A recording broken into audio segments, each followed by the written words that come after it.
All right, everyone, welcome to a Silver Lined relaunch. And today I have someone that I am so excited to introduce to you if you don't already know her.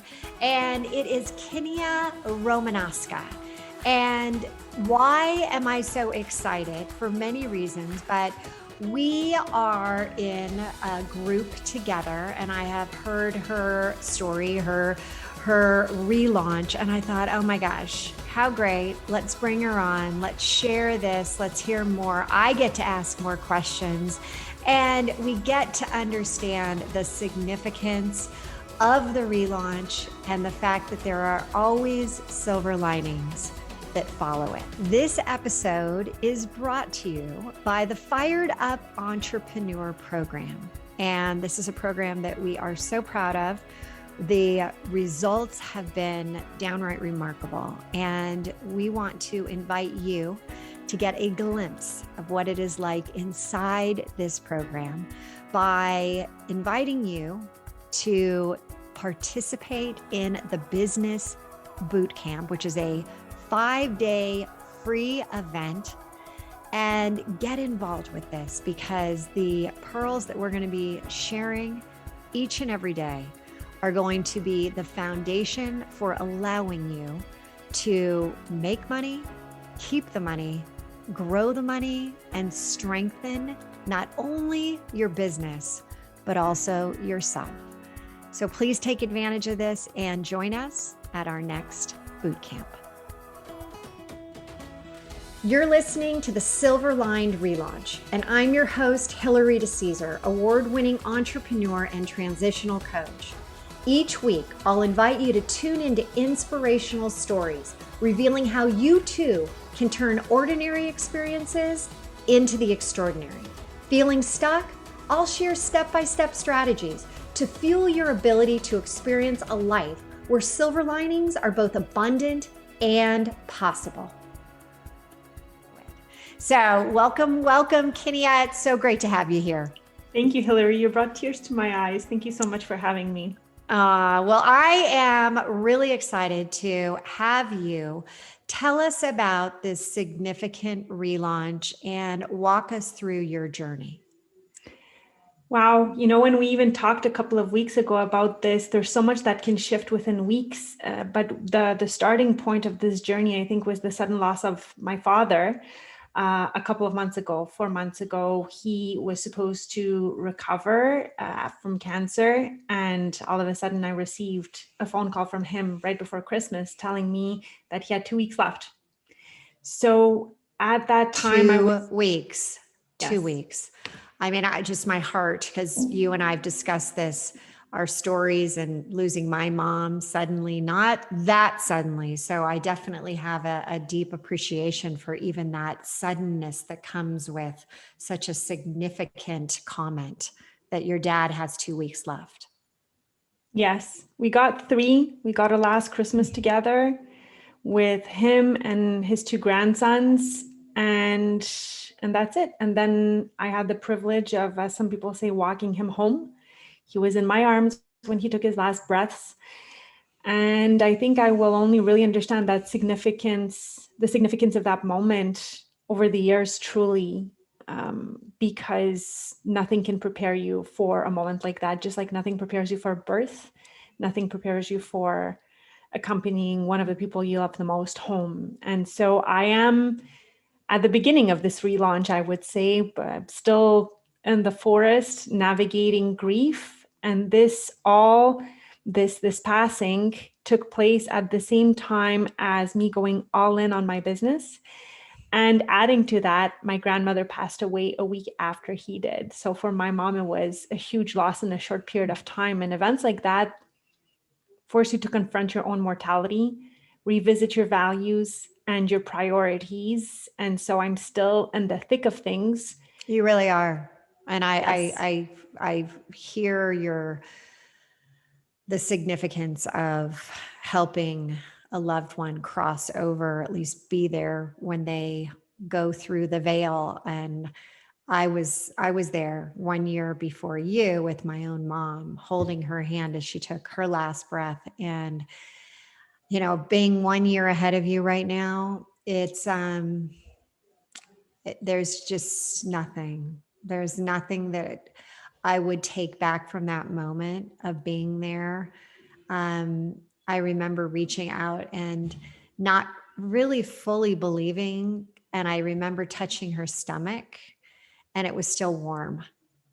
And in my mind, I'm like, oh, wait, mom, don't leave. And it was just, oh, so, and then losing your grandma, my gosh, I was about to say your poor mom, but it affects all of us, right? I mean, yes, it was her husband, it was your dad, it was your grandmother, I mean, the loss and relaunches are, every one of us is going to have it at some point, right? That's the 100% that we know. That's the certainty. But when it comes at you as fast as it did, how did you handle it? I know you're going through it right now, but what are you doing for yourself? So that's such a good question. It's been a journey of self-discovery. The first things that I did, well, for a few weeks, I stepped away from my business. My team took over and I spent time with my family. And then in the initial phase of response to the grief was a certain burst of energy and adrenaline and almost workaholism. I think it was just, I don't know if it was so much about keeping busy, it was about catching up. Maybe it was a mix of everything. And then after a few months, there came the crash and the space. People explained to me that this would happen. In the beginning, you have the logistics and everything's going on and people are reaching out with flowers. And then all of a sudden, your body says, okay, now it's time for me to do my thing. So hello, I'm in command now. And there came a moment of great tiredness where my body just told me I need to grieve. And so I'm slowly making the decisions and adjustments and realignment with what I really need: more time with my kids, time to confront my own mortality and what really matters when you experience something like that. That the sad part of all of this is that my father and my mom had moved across Canada to be with their grandkids. My father had retired recently. We had spent such a lovely time with the kiddos, and then he left so much earlier than planned. So that's forcing me to confront my own reality, how I'm working, how I'm showing up for my clients that I'm also guiding through life transitions, and really asking myself, what does it mean to live my values of faith, love, and accountability?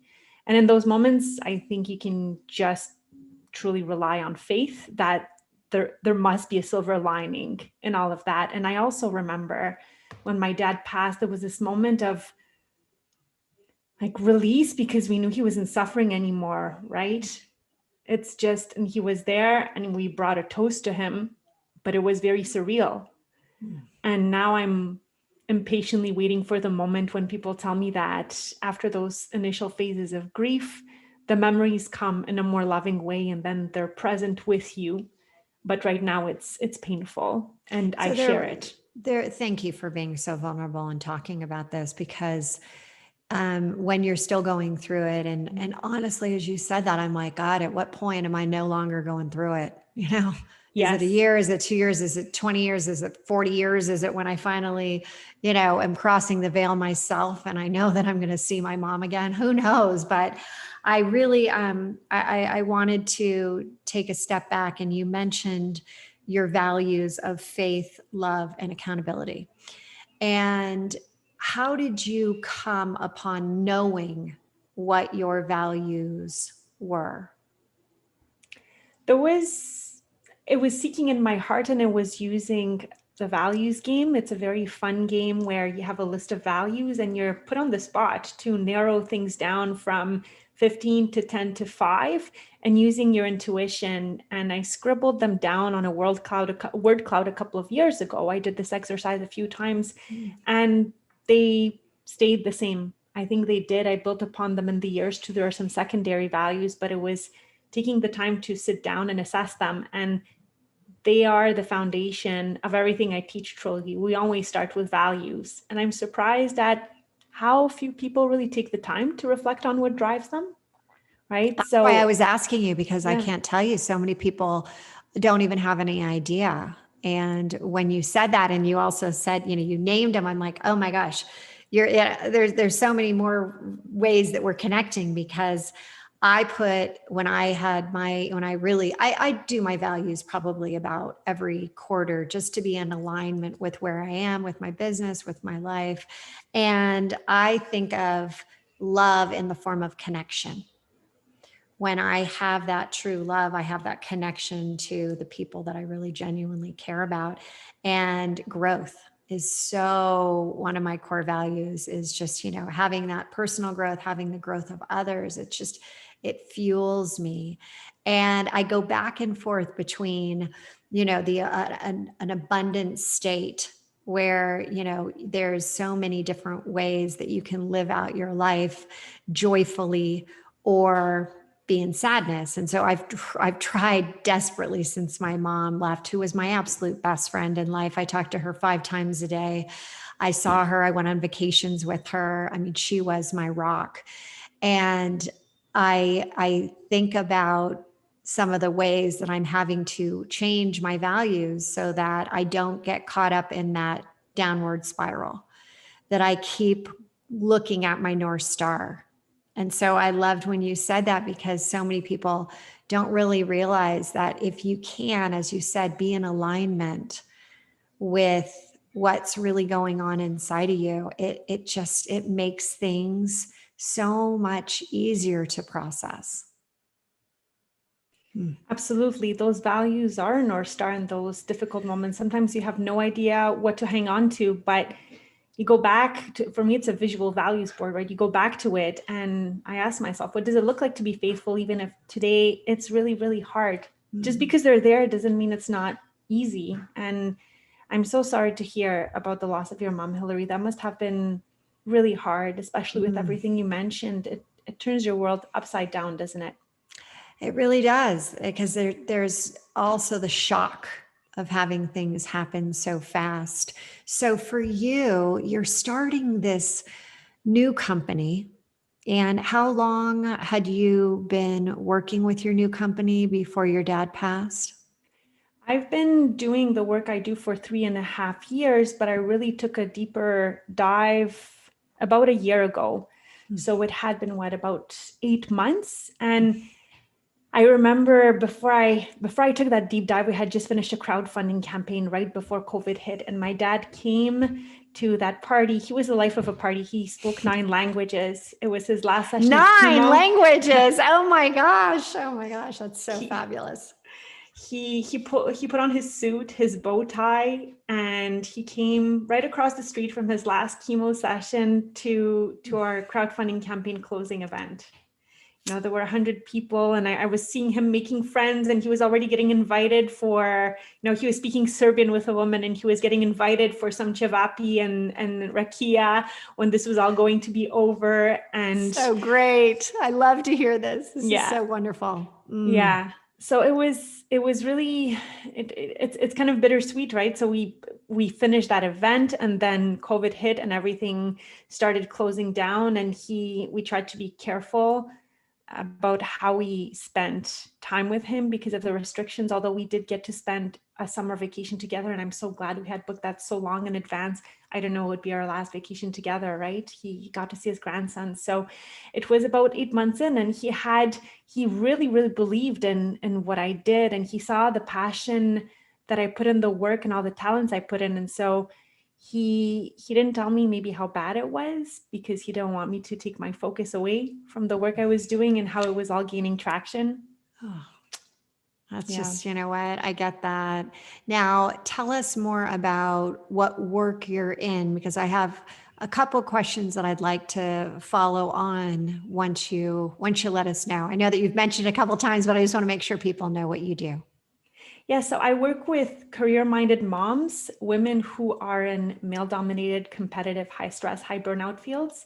And we work with them in the motherhood transition and the transition to working motherhood. So in Canada, you can take a longer maternity leave, 12, 18 months, but even though you get to bond with your baby, it means you can lose your career capital. So we've created an educational space, a training program called the Mom BA, where women in STEM, for example, can retain their professional designations by doing training with us, where they wouldn't be able to do it anywhere else and not get the credits that would allow them to retain their professional designation. And they come with us to recreate the working mom identity. As we talked about values, the number one thing I see that's a mistake in new parents is they don't reassess their values. And so they use their pre-baby brain to navigate the post-baby world. And then that often leads to burnout. It leads to questioning your career direction, especially in STEM. 43% of women leave full-time STEM after having kids. It's very, very difficult, long hours. So we bring them together, we create community. We provide a curriculum that's structured around their time. They can get an easily dripped content. They can listen to it while nursing their babies, get the support from other moms. And what happens as a result? Well, they get promotions during mat leave or after mat leave. They heal some wounds in their marriage, right? That could have come from having a strain in the relationship after mom taking on all the mental and emotional labor at home. Their confidence skyrockets instead of thinking, oh, I'm a mom right now at work, I'm not going to be valuable. So huge shifts in identity and confidence and defining what they really want in this stage of their lives and being able to sponsor other women. I think the most beautiful things is when I see, we had a story of one woman who was the only woman in the room, right, in a very competitive environment. And she felt like she never had a role model to look up to, right? She was the only woman in this position. And her confidence grew. She became calmer, negotiating boundaries. And she encouraged another woman to be hired in a leadership position under her, right? So it's so beautiful when women can take control of their direction and then lift others up. I think that is one of my favorite parts of doing the work that we do. So it's a group and one-on-one coaching program. Yeah, and that's my main occupation. It sounds amazing. And I on one hand, it's so terrific what Canada is doing for giving maternity an extra, my goodness, months and months, year plus.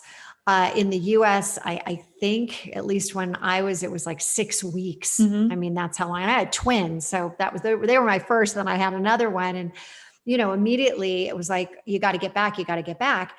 And you mentioned burnout. You mentioned this, and I find that people are feeling the burnout even more right now because we are home. Although things are starting to open up again, we're still working from home, and you don't have the drive to the office. You don't have the get up and go to, get some lunch or go to somebody's office and, talk. You are literally at our desks. We're at our houses. Yes. We're working more than we've ever worked in our entire life. And that is directly triggering burnout. And I wanted to ask you, from your perspective, can you give us some tips on how can we really help ourselves to not go down that path of burnout? That's a great question, Hillary. I always like to take a really strategic, big picture approach because it's not quick fixes. And so the starting point, again, is the values. And then we do a 25-year visualization where we help the women and their partners, because they often do this work with their partners, imagine what their kids are saying about them. So one thing that becomes I like that. I haven't heard that before. I love that. Yeah. Yeah.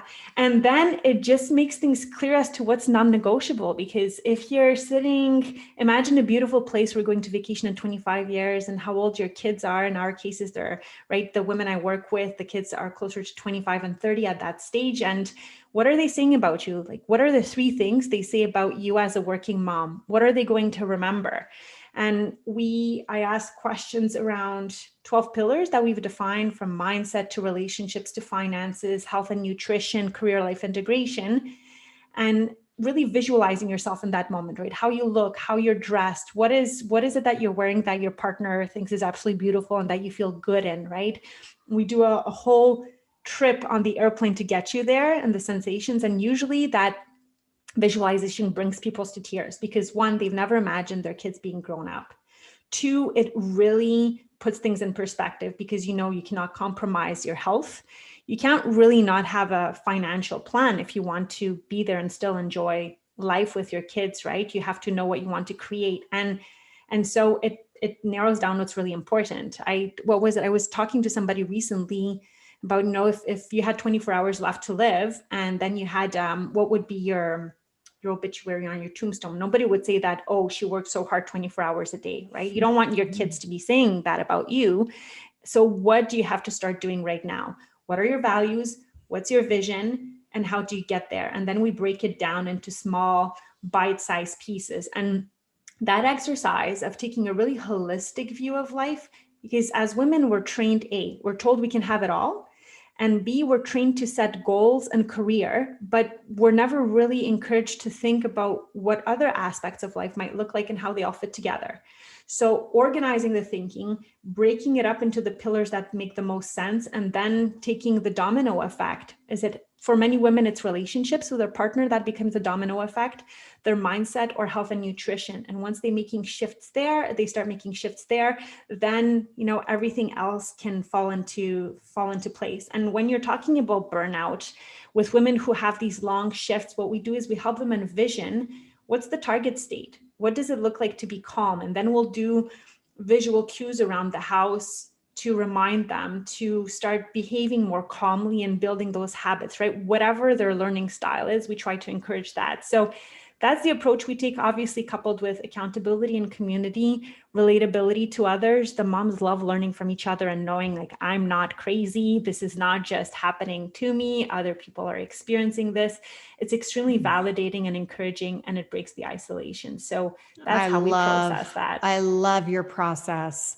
I think it helps us realize that when you think about your future self, I mean, and it's interesting. We all, have our own unique ways of doing this. And I have talked about this before, where my grandmother lived to 105. And when she turned, I know, whoa, that's why I said earlier, I'm like, it was shocking that I thought my mom would live to 110, but when my grandma turned 90, I ended up taking her to these dinners, and we were always celebrating her 90th birthday all year long.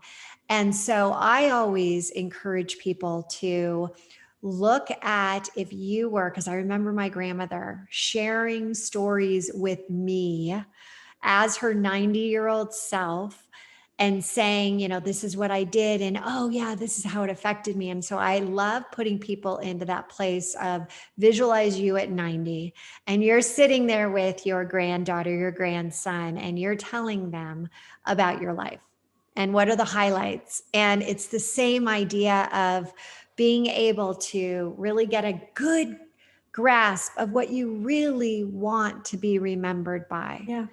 And it's just, I love that. So good. Yeah, because otherwise, where do you start, right? Where do you start? It's hard how do you set goals? Is it a 1-year goal that you set? Is it a 5-year goal? And everything you do now adds up to build your legacy, right? So that's why that visualization is fun. And I remember designing it. It was on the fly. I was running, before the pandemic, a maternity leave group with career-minded moms. And they were there with their babies. And I pulled an inner mentor visualization from an author I really like a lot.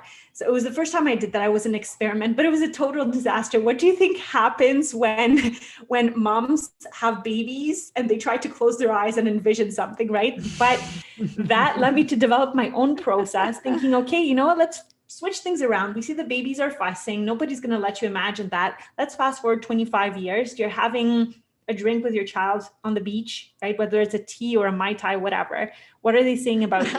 and that on the fly moment, and I think I had my own baby there. Maybe my mom was watching him. I don't remember.